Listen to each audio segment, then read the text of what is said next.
माझ्याकडे जवळपास 7 एकर द्राक्ष बाग आहे. त्यात 2-3 प्रकारच्या व्हरायटी, पर्पल, जम्बो, थॉम्सन. आणि यावर्षी आपण फसल कंपनीचे युनिट आपल्या प्लॉटमध्ये फिट केले.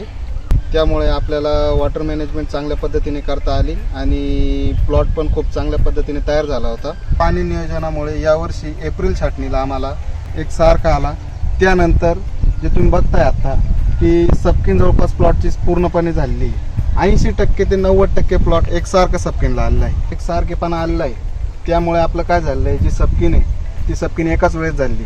याच्या अगोदर जी परिस्थिती होती त्यावेळेस काय होतं, आम्हाला 2 ते 3 राऊंडपर्यंत सबकिनच करावं लागत होती.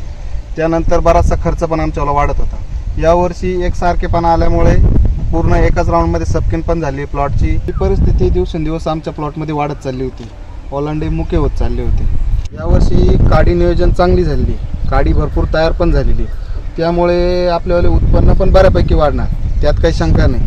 आणि असंच जर उत्पन्न आपल्याला जर वाढत राहिले तर आपल्याला त्याचा चांगलाच फायदा भेटणार आहे. दरवर्षी काय व्हायचं, जवळपास प्लॉट जुनी झाल्यामुळे झाडावरती 22, 23, 20पर्यंत काडी तयार होत होती. यावर्षी आम्हाला तुम्ही बघताय का जवळपास प्लॉटमध्ये 35 ते 40 काडी तयार झाली.